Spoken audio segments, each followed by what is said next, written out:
Welcome in then to the latest edition of Extra Time. Thank you as always for your questions. Nedum in the studio.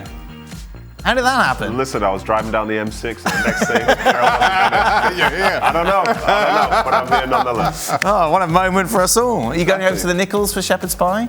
To the what, sorry? Steve Nicol, has he offered to? He's not invited me yet. Right. He's not invited me yet. I think you should just show up. I don't know. There'll definitely be Shepherd's Pie, whether you're there or not. Yeah, we'll see how it goes. Frank is here as well. Let's talk about disappointment, Frank, shall we?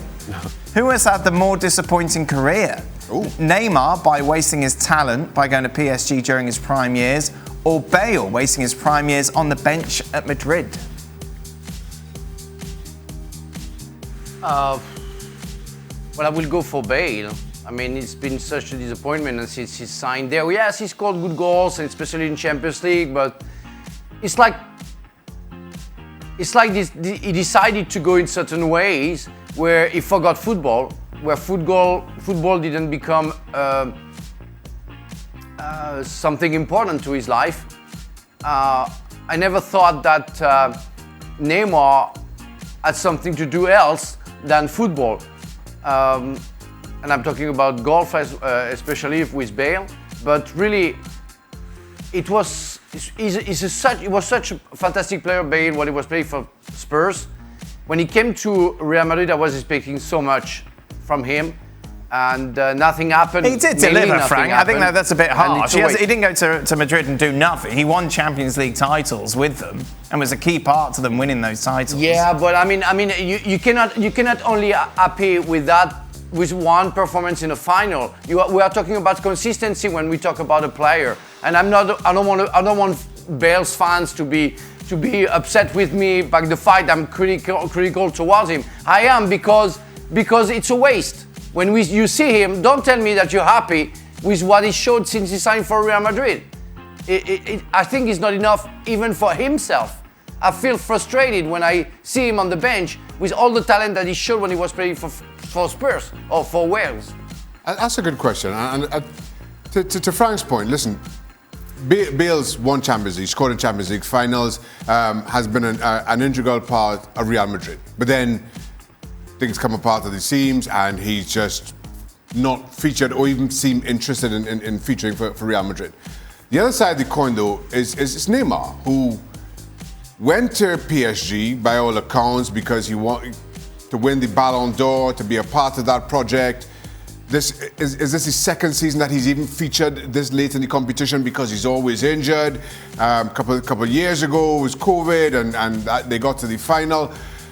So it depends on what you see as important, as whether we're talking about Bale, who's delivered on some promise and then thought, right, that's it, I'm going to go play some golf.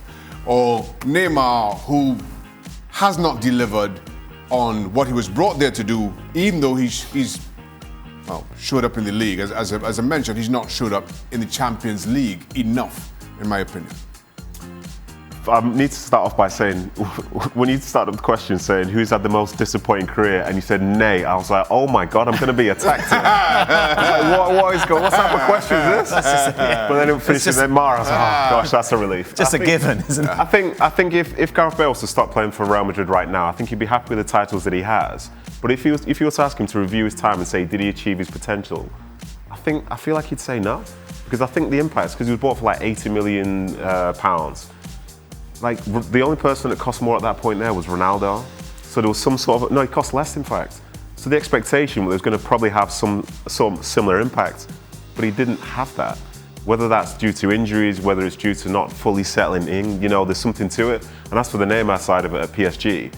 Like, PSG weren't a million miles away from winning the Champions League final 2 seasons ago or whatever it was. So if he would have won something then, does that mean that the whole spell would have been successful?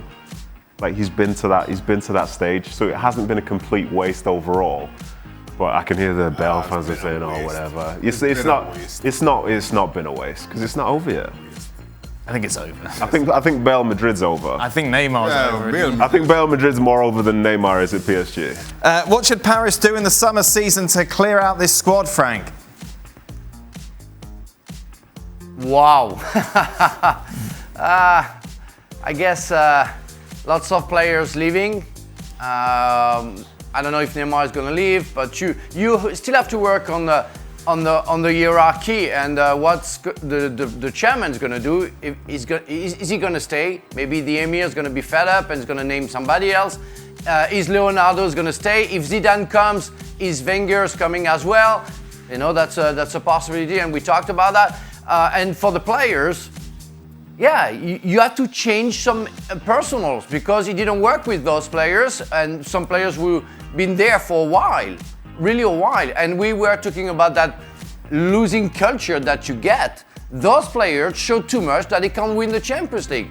And you cannot win the Champions League with them, therefore you have to get rid of them. And I'm not here to mention some players, but you have to in order to go to another cycle and maybe win the Champions League one day. Nedum, I don't know why they've addressed this to you. How tough is it when your fans are against you? Oh gosh, it's a hit job. It's a hit job. And then you score an own goal, like Maguire did. How do you bounce back? I've never done that. I've never done that when they've been against me. I've done lots of other things, but I've never done that. Right. But the Maguire thing's really interesting because, like, they really dislike him at the minute. I'm seeing, like, blooper reels and all sorts. People saying he's a mess, all this stuff. And he's actively trying to play his way into a position where people believe in him. But he's just not there. He's out of form. He's out of form. Nobody likes him and all this stuff. So that's a tough position to be in where people expect you to make mistakes now. But it's just a case of going back to the fundamentals. But unfortunately for him, that won't get you praise. It might just stop some of the criticism. Right. So he's in a very, very tough position, especially as captain. Because now people essentially just want him out. But what are you going to say? Well, I'm just going to leave, because that just confirms that you also don't have the character, as well as not being good enough. I like that you pointed to your arm then when you said, the armband. You were on the left side. The armband. Just to make sure. What's interesting is the stories that we've been hearing constantly about him and Ronaldo not getting on. I imagine that's a regular, isn't it, within a dressing room? Not everybody gets on, or is there? Yeah, I would agree with that, but I think it's more so when you're not doing well. Right. Like when you're winning, it doesn't matter that everybody's from a different place and has a different idea in terms of what football is, because you play to win, and when you win and everything's great, the only downside is, say, if you're not part of the side or whatever. But when things aren't going great, like Ronaldo has more fans than, like, I think we can even contemplate. I think more than Harry Maguire. You would argue so, and he has a style of play which is more suited to the eye, to the to football purists and the like. That seems fair, yeah. You're right. So comparatively, Harry Maguire might have a big impact in United because he's been there for longer. But Ronaldo coming in brand new is still Ronaldo. Sure. So who's going to be signed to stick up for Harry when the battle could be against Cristiano Ronaldo? 804 goals, is it, in his career so far? A lot. So yeah, it's a bit of an awkward situation, that one, but I'm sure he's going to try his best. Frank, to that last point, how do you bounce back from even you as a World Cup winner, Frank? I'm sure you had a bad run. How do you bounce back from that? I guess you believe in yourself. You think that if you reach that level, you're capable of getting back to where you were. It's about trusting yourself. It's about working hard. It's about maybe sometimes, putting earpieces in your ears, and you don't listen to what people say. You don't read newspapers. You don't listen to the fans, and you only believe in yourself and work hard. That's the only way you can sort the problems out.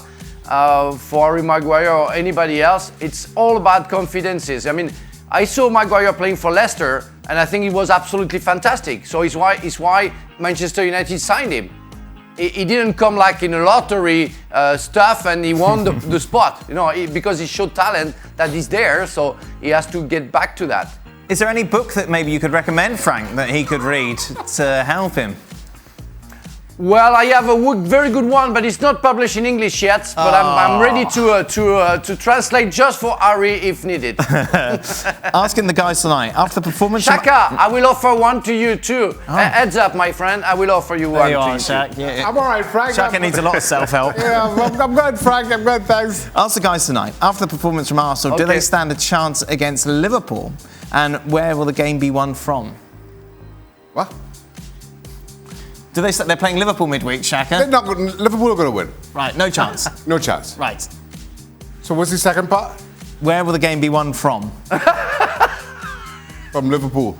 It's at the Emirates, isn't it?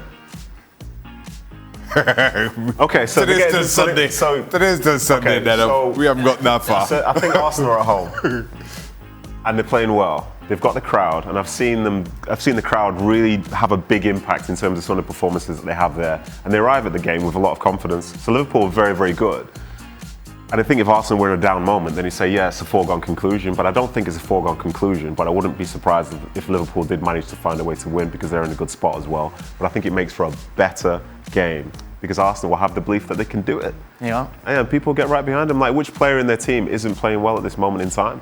Like, you've got people playing up front, moving the ball well, scoring goals. Midfielders are staying on the field.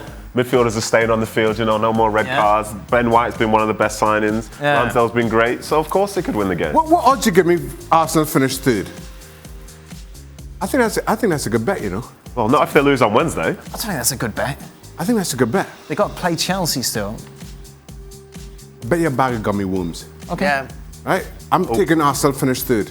All right, I'll take that bet. I really hope you will regret. I really hope you're gonna regret what you just said right now, Shaka. One day, you know, before the end of the season, you just smashed my club, you know. But whatever. Oh, Frank was. You're upset because they won against Newcastle today. It's why you're upset. Yeah, Shaka, your anti-Chelsea ways. I just want some gummy worms. That's what it is. Frank, would Chelsea be more productive with a Conte-Kovacic midfield as both able to defend, attack and actually move around the pitch, unlike Jorginho, and their pace of game would surely improve? That's a very good question, and it's very hard to answer to that because Jorginho, Nope. the assist that he delivered to Havertz was absolutely fantastic. And you know at one point that Jorginho is capable of giving you fantastic passes and also can regulate the game when he has the ball. It was very hard today for him because Newcastle worked very hard to make sure that Jorginho couldn't get the ball when Chelsea was in possession of the ball. But I'm very fond of Kovacic and Kante, and that will be my two first choices. But I can't deny that Jorginho had a fantastic season, winning so many things that it's hard for the fans to understand that he's on the bench. It's a decision that Tuchel has to make, and that's the thing he has to do to rotate the players and make sure that the best can play. I have no problem with any of them because they are all three fantastic players. Final question, Nedum, who's a better signing? Jack Grealish or Luis Diaz? Who's better signing? I would say Diaz has had a quicker impact, but I can't necessarily say he's a better signing because it's so early in the season, nothing's been done yet. Early in the season, quite late. No, for Diaz, he's been there. What is it, a month and a half? He's had more of an impact than Jack Grealish has, though. In the early stages, That's a politician's anthem I've ever heard of. Well, you know, I am impressed. You know what Listen, that is? Manchester City TV. I